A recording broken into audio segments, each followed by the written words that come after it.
the greatest times that happened came out of the toughest moments. Like if you've never spent time in the valley, you can't enjoy the mountain as much. And I remember from being not knowing if I'm going to walk again, knowing that I can't have kids from this, like what's my life going to look like?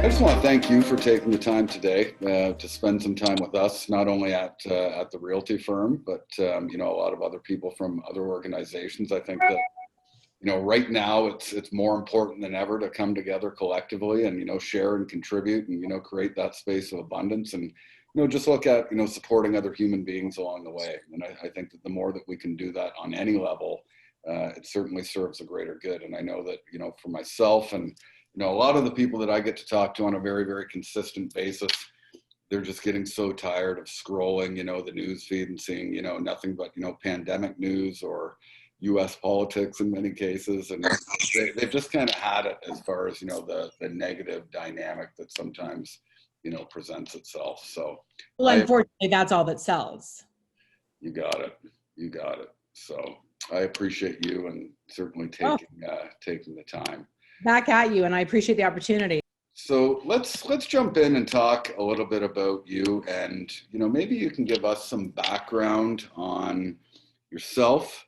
Maybe what you did a little bit before real estate, how you got into real estate, and what that looked like as far as who you are and how you came to get into our business. I'm just me, plain simple, humble beginnings. I grew up in a very small community outside of London, Kamoka, which is booming.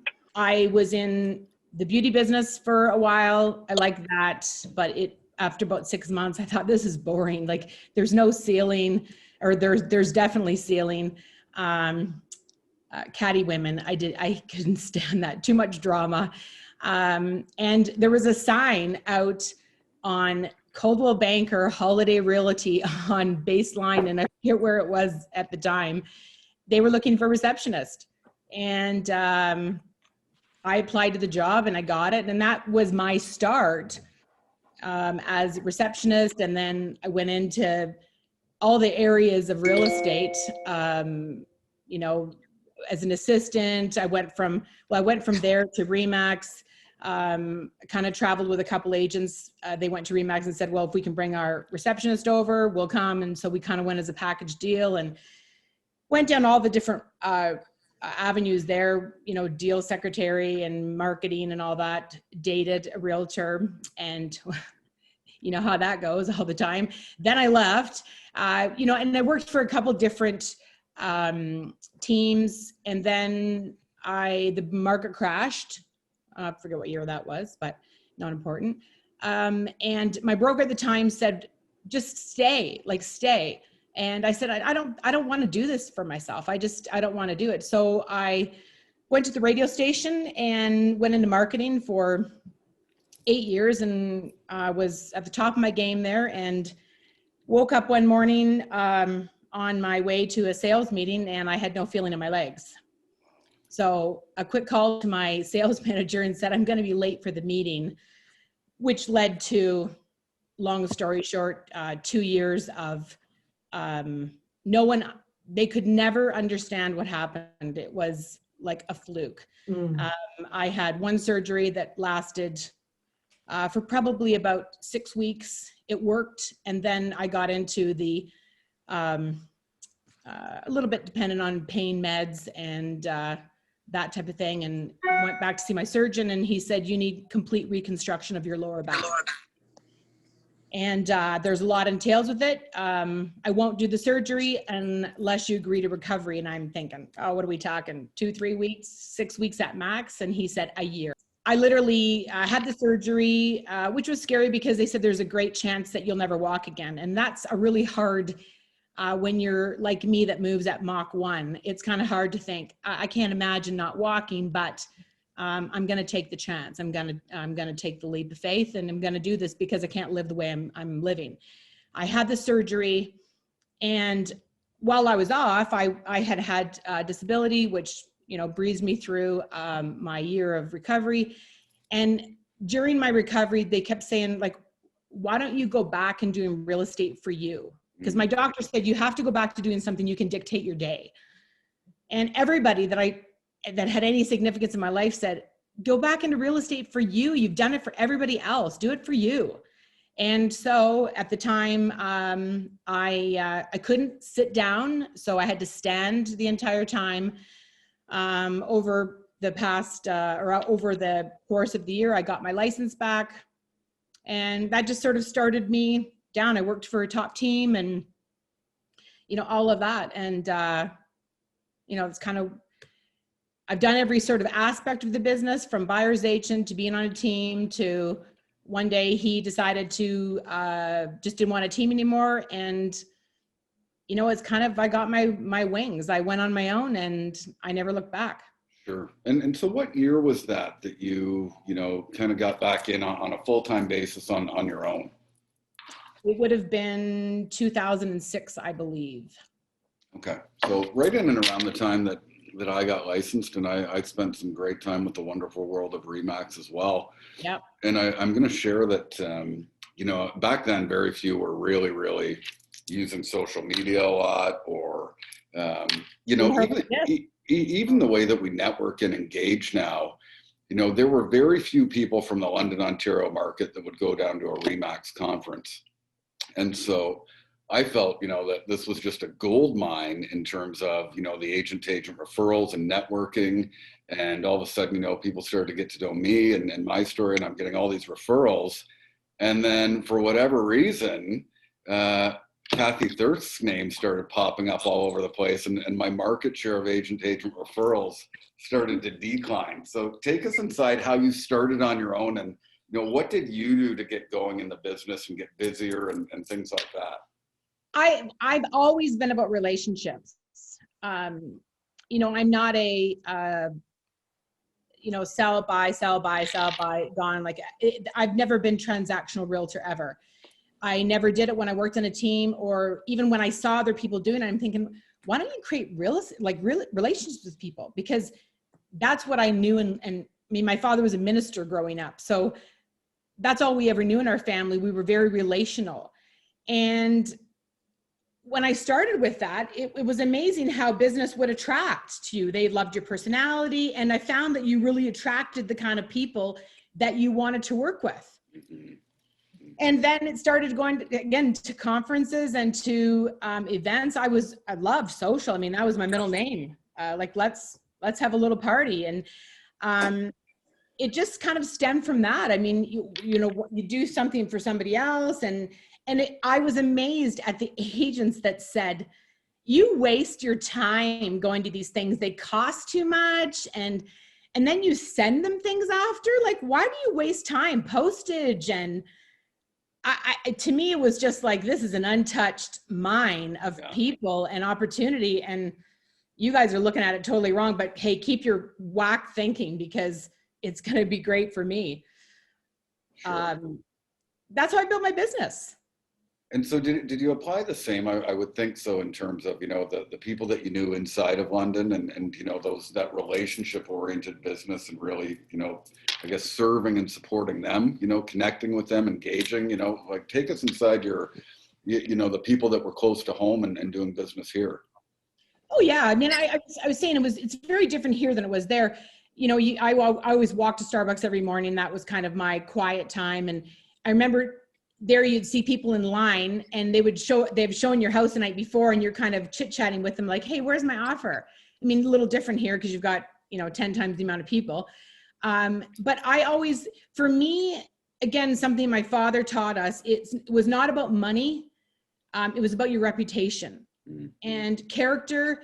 So at my core was always my character. The money will always take care of itself. You do a good job for people, you treat other people kindly, and you help people get to where they need to be, you'll always be taken care of. Absolutely 100%. And I always had a very good reputation. So when I left, people would say, well, I know that you wouldn't take on this if you couldn't handle it.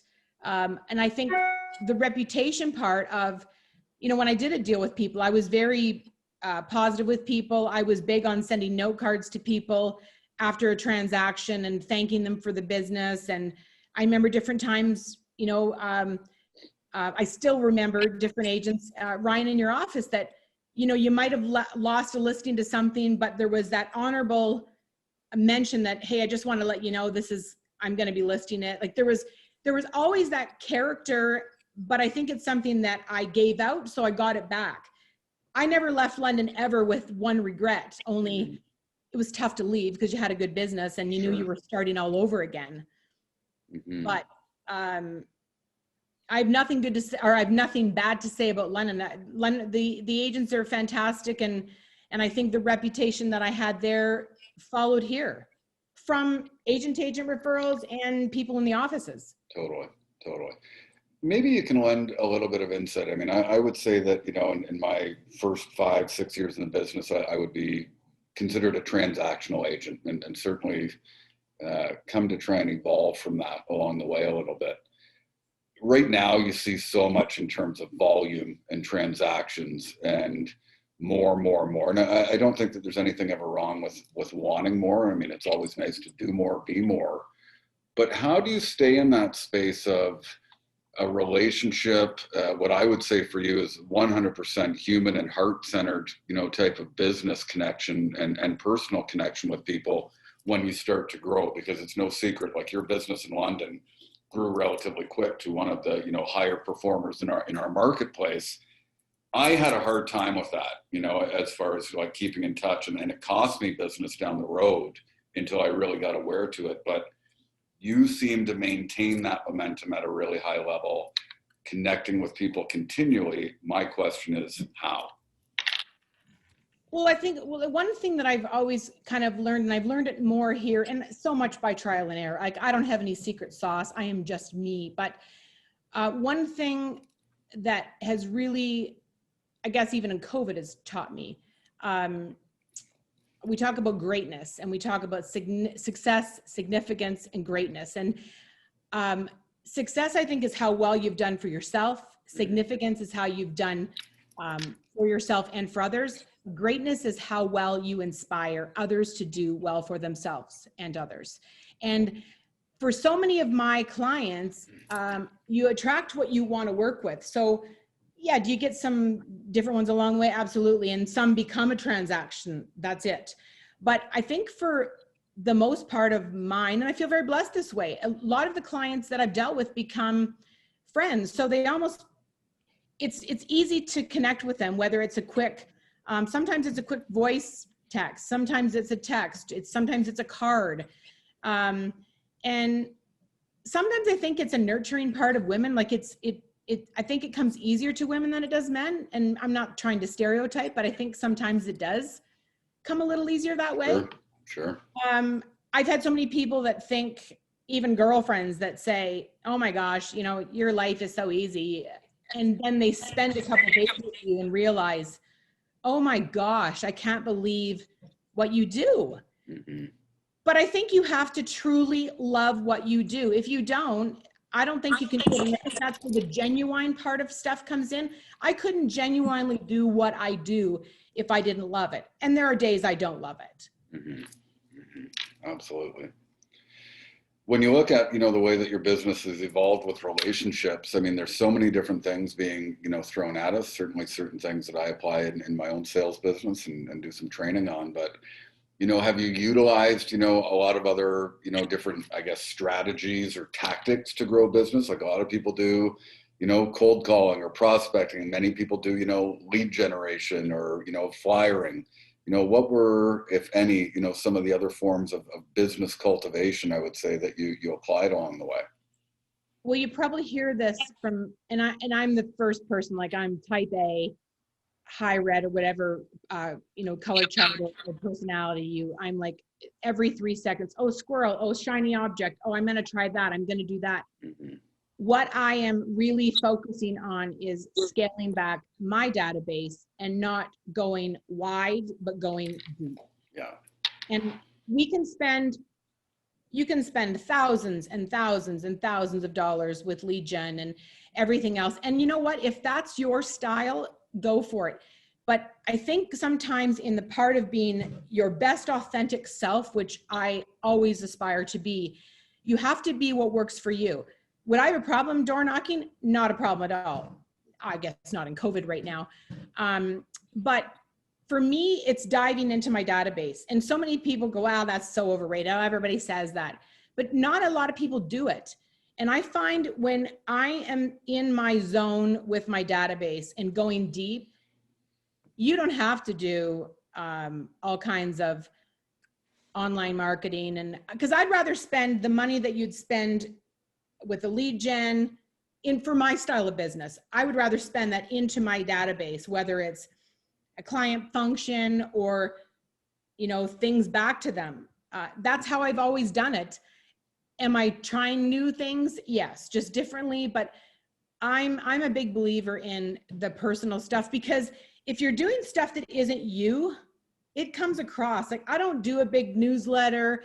I don't do massive emails, all that kind of stuff. And clients know that.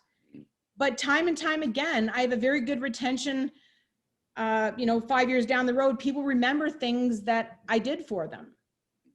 I'm not perfect. Trust me, I've lost business before, or I've dropped the ball because you get busy and you can't, remember things. I'm getting better with, my notes and lists and that kind of thing. But keeping to being who you are, you know what? We're not bad people. I think so many times we try to be somebody that we're not, because you see the bigger picture and, well, they're doing this and, oh man, they're spending this kind of money. But if that's not who you are, you're wasting your money. Totally. I get a lot of questions, I guess, or observations of when you're working in such a human to human style of business, that those deeper connections, people get challenged by the time that it takes. And oftentimes that, whether it's Christmas or a holiday and they're dropping gifts off, they're so close with their clients, but their clients want them to come into the house and, have a drink or a coffee or something. And a lot of agents say, like, well, what do I do? Because everybody wants to spend time. How do you manage that? I mean, there's one dynamic of time management where it's just our normal day and crazy real estate life. But then there's the other dynamic of when people want to connect with you on that level so much, how do you manage it? Well, I'm the first to admit it's hard, because there's only so much you can do of that. And I think that's one thing I'm learning more. For me, COVID has been very good that way, because we really can't be with people. So even at Christmas time, I was dropping things off, doing porch drops, and I was doing little videos after I dropped it. And the funny thing is, I got so much response from people that were, oh my gosh, your little video was so great. It was so you, and it wasn't somebody else dropping it off. Again, I think you have to go with a smaller amount of people and go deep with that. It is exhausting, because I think when you're a personal, a relational realtor, you're like the bartender. Everybody tells you their story. They expect you to fix it. I mean, this year I was counselor, I was psychiatrist, I was, everything. And it is exhausting. And I'm learning every day on how I can compartmentalize that with time blocking and taking parts of my day that, here's the day, or here's 2 days that you are going to have Zoom meetings with clients, or instead of them dictating, because a personal relationship with people, sometimes you let them dictate, well, what works for you?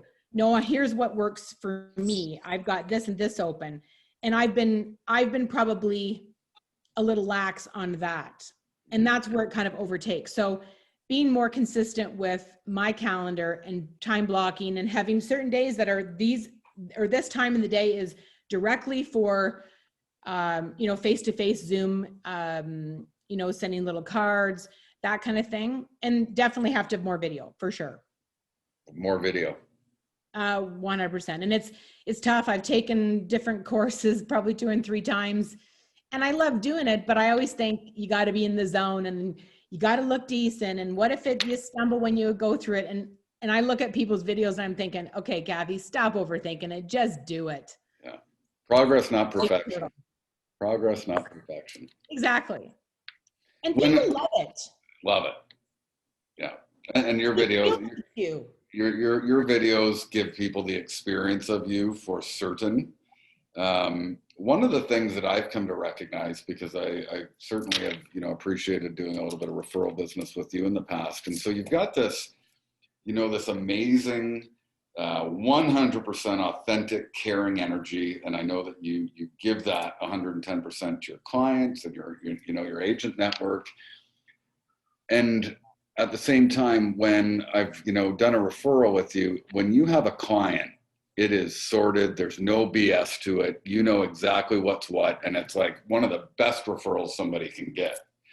And so to me, it really drives home that you don't let the business run you, though. You run it. And you've got that, I guess, I don't like to use the word control, but you've got those boundaries, you've got that organization, and you've got the ability to kind of take control of the situation so that it doesn't run us ragged like, many agents let it do. Because, the time and the resentment to time inside of this business is like no other. How do you, navigate that situation, especially in different markets where the demands can be a lot higher, especially, a low inventory market like yours or mine? We're into a place and space where, the buyers have, a lot less time to make a decision. They need to see something and they need to see it right now. How do you navigate that? Because the demand is much higher to do so and still have, those relationships and that connection, so well. Well, I think, again, this year taught us, last year, COVID taught us a lot differently. I mean, typically we would sit down with people and you'd kind of go over how you do things, and now it's Zoom. And I find the Zoom helps way more than a telephone call, because you sort of outline, here's how our market is right now, and I get where you're from, but here's how it is here. And here's kind of how I like to, this is working with me, this is how we're going to do it.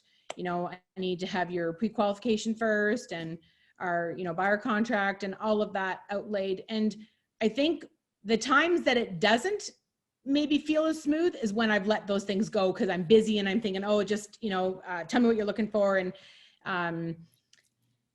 I still have to keep following the steps. I find that it really helps when you set that right off the bat. And sometimes people find it very firm. Like a few times this year, people said, well, is it okay if we just ride around with you? And I'm like, no, in COVID, you have to rent your car. Like, you've got to rent your own car. And they kind of were like, well, here our realtor takes us around. I'm like, well, here's how I have to do things, and this is just the way it is. And, at first they're kind of a little bit, well, that's kind of different, but then, they're fine. And it's just, sometimes it's hard to make those decisions because I am very, I have a little bit of that disease to please, and to move forward and do greater amounts. And you've got to have those things in place. Am I perfect all the time? And no, I'm not. But the client never sees that. They Sure. just, my husband might see that, but For sure, no. for sure. Well, speaking of which, you have this ultra successful real estate career going in Little London, Ontario, and plans change. Yes. I said I would never leave my hometown, and I would never marry a realtor because I dated them, or one. And not that it was a bad thing, but your house is just influx with real estate. And I did both. Yeah, I did both. I moved markets. I love it here now. I do. Was it hard? Absolutely. Did I think it out? No. You don't think that. I mean, people say, oh yeah, love changes things. It does. And it takes a long time to rebuild your business. And I think that's where a lot of the things I've been through with my health and having to recreate and go, and it helped that tenacity to, I'm not going to give up. I'm going to do this because people are watching, and I'm going to make sure it happens. And I just sort of put the things that worked there to practice here. It didn't happen as fast as I thought it would be, but it's a complete learning curve. I didn't know anybody. Mm-hmm. So you do go with what you know, and then you tweak it. And again, the same principles with relationships there work with here. Sure. And it was funny, the first few people you're dealing with are like, why are you doing this? I've never had anybody do this for me. I'm like, well, this is just relationships, how you do it. But the first year I just literally drove around and played games with what would cost and this and that while, JD was doing his. And it's a lot to moving. And I never really, it's funny when my friends would say, do you realize what you're doing? Like, you're leaving everything.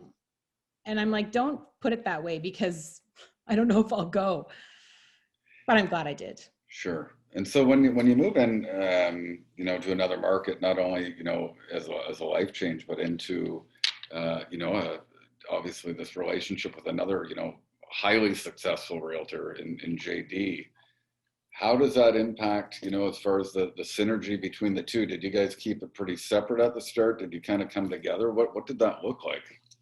Well, I think at first I thought, I'm just going to come and I'm going to enhance his business and I'm going to do all the fluff stuff that he doesn't do. And I probably did that for a year, and being honest, going, I am not doing this anymore. Forget it. Like, I'm doing, so it probably wasn't until almost a couple of years ago that we sort of figured, okay, do we want to be married or do we want to work together? Because I know God bless the people that can do it, but we're both stubborn, and I'm not afraid to admit that. Like I said, I'm real and authentic. We're stubborn, and you both have ways of doing your business that are totally different. We still help each other, and yes, we market together in that, but we pretty much have separate businesses. But it allows us to stay happily married. Yes. I think you either have one or the other. And if you have both, hey, more power to you. Mm-hmm, for sure. Has your network changed, since you've been out there, or did people really, really embrace it? I would think that they embraced the move, and that, business has actually been supported, because I know that a lot of people in London who came to like, trust, and love all things Kathy, certainly have confidence, even when you probably first started, that you'd be a great go-to in Calgary.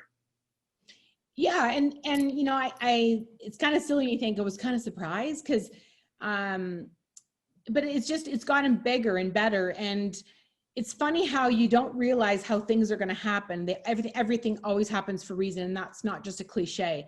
When you move across Canada, I can't believe how much of that has changed in my business now. I do a lot of relocation. And it's different when you can say to people, I know exactly what you're going through, and they want, movers. How do I deal with a mover? It's very stressful. And we say as realtors, I want to do the best for you in the least amount of stress possible. When you physically do a move to another province across Canada, it is a lot of nerve-wracking. So that comes naturally now. It's like, I totally understand that 100%. And it's funny that, they'll ask for all different things, like, hair, where do I go for get my hair done, or where do I go for this? And doctors. And so that just becomes a natural. You get them help set up with everything. Mm-hmm. Mm-hmm. And my circle of agents and friends and clients has been amazing. And actually funny, when we got married, all of our guests were realtors, which was so funny, but that's just, we're a different breed. We are a different breed, that's for sure. How did the impact of COVID-19 affect your business, if at all, through 2020? It's funny. I'm always been a very positive person. I don't have, again, coming from an upbringing, my parents never had much time for negativity. And if they did, it was like, find someone else to talk about it, because it doesn't belong here. And I thought, like, everybody was talking, around us, and it was very negative, and people were scared. And I got to tell you, I really never really had that panic of, oh my gosh, am I ever going to sell another house? Or I actually had a little bit of panic this year that way, not last year, just from a little bit of being tired. But I just it never kind of, I don't know, I thought, I'm just going to keep doing what I do. because to me in this relationships, which is what I knew, that was just the gold ticket for COVID. I mean, you're connecting with people. I think if people that were just transactional or have not had that relationship with people, all of a sudden they're like, oh my gosh, I have to call people or I have to Zoom people and ask how they are. Well, I don't really care because I just normally sell a house and be gone. I can't believe how many people that just do houses but don't really, there's no afterthought with it or after service. And hey, however you want to do your business is how you do business. But for me, I actually really dug deep into talking with people and how are you doing and how are you coping. I would get things together for people because we were an essential service of, I had clients that couldn't get toilet paper and different things, and I would resource stuff and drop it on their front porch. And for me, I felt like I was making a difference. And I don't mean that I loved it, because that doesn't, I mean, COVID's been horrible for so many people. For me, it was my best year ever, but I gave so much of myself to diving back into being genuine and doing what I do best. And so when you look at that dynamic, and I will safely say, as a broker owner, or, you know, somebody that does some training and mentoring, I noticed really three different dynamics when it all started. And it's not a place and space I focus on, but it'll make sense in a second. So we had people that, you know, really shut things down, and responsibly, I get it. I mean, when this all started, you know, for somebody to say, I'm going to take a pause and just be responsible and do my thing, cool. Then we had those that, you know, just tried to navigate accordingly. And then, you know, the ones that just kept going at this high pace, and all different dynamics that go into it. Those that stayed in the space of, you know, I'm going to wait to do something, whether it's sell real estate or, you know, in my perspective, it's what you just said, you know, how do we help people through this? How do we support people? Even though this isn't our job, you know, having an impact on somebody before we profit, I think is the name of the game. And so those that waited to do all of it didn't have such great years. But the ones that did exactly what you said, you know, whether they started right away or they kind of waited responsibly and then started doing, you know, just what you said about helping people, they did end up having their best year ever. And there's a lot of those stories. And I think that right now, you know, in Ontario, we just got notified that, you know, there's another stay-at-home order. But, you know, the place and space that I try and focus on is, you know, how grateful should we be that we're an essential service? I mean, I cannot imagine being a restaurant owner or, you know, somebody that put everything on the line to start their dream business in 2019, and then, you know, shit hits the fan in 2020 and the doors are closed. So, you know, tuning into that each day instead of the, you know, negative, you know, can't wait till I can travel again, or, you know, the world's crashing, or, you know, can't have kids sports right now. Like, I get it. It's tough, but there's so much that, you know, is there for us to attach to in terms of the positive side of who we are and what we do as real estate agents. You know, we had a really good friend this year. He's had an amazing restaurant in Calgary here for 16 years, family owned. And they've struggled because of the, you know, the oil changes and all that. They were big, you know, they used to have big lunches and parties and all that kind of stuff. So it's changed over the years. And we watched him over the last 2 years, or the last year with COVID. It was just like the nail in the coffin. And then this last little bit, they ended up closing their doors. And he was so upset. Like he said, it's so hard because it's kind of out of our control, but like, I got to think there's something out of this we're going to get, but we just can't keep bleeding the way we are with this. And it's funny, I reminded myself, and I started kind of encouraging him, which I've always been an encourager. Anybody that knows me knows that I've always been that. And I said to him, you know what, when I look back on the toughest times in my life, they were all birthed out of, or the greatest times that happened came out of the toughest moments. Like, if you've never spent time in the valley, you can't enjoy the mountain as much. And I remember from being, not knowing if I'm going to walk again, knowing that I can't have kids from this, like, what's my life going to look like? And you could go down the rabbit hole of being negative, but it's like, no, I am gonna, like, I've got greatness in me, and I'm gonna continue down that. And a mindset of possibility. And I said to him, I can't wait to see what is around the corner for you, because right now you're going to have some rest and rejuvenation, and the best is ahead. And I truly believe that. Sometimes we go through some really dark moments. And I know that this past year has been dark for a lot of people. I've had friends that, their children took their lives, and they've been through so much stuff. And it's hard to see light at the end of the tunnel, because the years had so much hardship you look at what we've been through. It's sometimes tough to stay positive, but I'm still all big about that.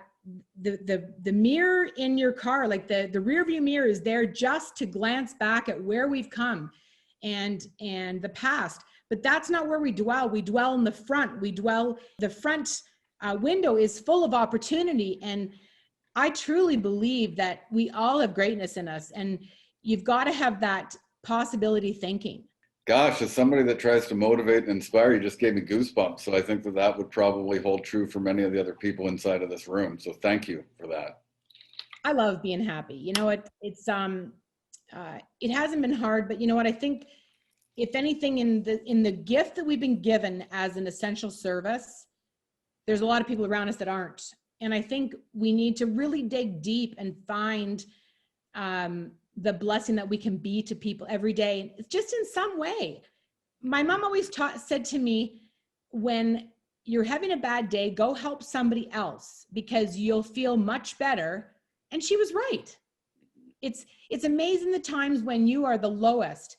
And again, we can't go out right now, or in different provinces, you can't go out, but there's things that you can do instead of sitting home and watching another Netflix. And hey, I got my own Netflix shows and all that kind of stuff. But we still can make such a difference in people's lives. And I think that's the beauty of what I do that I love. Because I really, truly believe this year I made a difference in a lot of people's lives. And not from a pompous or an arrogant point of view, just from helping them from situations. And because we get to do that. We get to serve people. And that's an honor. It is an honor. And it's a privilege as well. Absolutely. For sure. What do you do to get into that space that you find your own motivation, inspiration? What do you do to stay in that peak state? Because you're very rarely do I see you, in that dark space. And so when we look at, what it is for you, how do you stay motivated and inspired, and what do you lean on and look to for that for yourself? Well, as most know me, I'm a gal of faith. Faith is very important to me, always has been, grew up in it. It's a steadfast hope in my life. I would not live without it. I love to go on walks. Walks for me are mind dumping and thinking, but I sometimes walk with nothing in my ears. Or sometimes I walk with things in my ears and talk to myself. But I'm a big podcast. I love to listen to podcasts. I don't sometimes listen to music, but for me, I love to listen to stuff that is going to encourage my heart. It's people that are either doing, motivators, or not so much really any time about, well, here's what I'm doing, and I'm sending out all these marketing pieces and stuff like that. It's more on the mindset. Because I think the mindset I'm learning more and more is the stem of it all. You have a bad mindset, you have a bad day, you're not good with people. Mindset is so important. It's instead of always having the to-do list, it's trying to focus on more on the be list. And for me, I listen to good teachings. There's so many great podcasts. I just love to listen to a lot of different ones that kind of just keep me in that positive realm. And my license plate says love to shop. So I do love HomeSense and Winners. They're probably, plus I have a lot of clients and friends that have little shops, and be an essential service, we can always be buying things for homes that we're staging and stuff. So it kind of, and I would admit, I do love to shop when I can. You know what, I guess I just like where we live here, where there's a little community of there's stores and coffee shops, and I love to just go in, you know, with mask on and chit chat with them and support their business. And I don't know, it's just, for me, it just, giving back makes me feel the best. The abundance for me comes from generosity. From that comes creativity, and it becomes just a circle. Mm-hmm. Well, I could see that. I mean, you know, New Year's was a little bit different for many, many people this year. And, you know, a nice little care package arrived right before New Year's with party hats and streamers and all that stuff that my boys and I, you know, certainly enjoyed. And I just went, wow, you know, like talk about not only having that connectivity and audience, but like you said, going to a much greater depth with people, and that generosity always shines through with you. Sometimes, you know, I do it differently. Like I will be sometimes at a store, or I'll be online and I'll see something that reminds me of somebody, and I'll buy it and send it to them. And sometimes I think, well, people go, oh, he got it, how come I didn't get it? But sometimes it's just where my mind goes. I'm thinking about somebody and they're popping in my head for a reason, and I send them something. And sometimes I'll get a message back saying, oh my gosh, I can't believe you just sent me this. Like, you have no idea what I've been going through. And I'm like, well, I guess maybe I did. I've always really tried to trust myself in that, and not just in personal relationships, with business. Sometimes you got to be tough with people and say, this isn't the right house. This is not the right property. And trust me, you know, I've done this a few times. What advice can you give to people that, you know, may need a little additional support, whether it's mindset or, you know, what to do through 2021 to have, you know, success or fulfillment inside of their careers? One thing that I think is important is the people that you are surrounded with. And I have found COVID taught me a lot about this. Groups I was in, boards I was on, and I don't mean this from an arrogant side of view, but they didn't serve me. They didn't serve my core values, what I believe in, where my heart talks. And I left some of them because I want this year, and I would say to people, everybody's got greatness in them. And it doesn't matter how you envision greatness for yourself. So many of us dream big, but we never picture ourselves in that dream. And I was one of those. I always thought that, well, you know, success is for this person and success is for that person. But the success, everybody has our own definition and level of success, and that's okay. For me, this year I say this year, 2020, you know what I mean?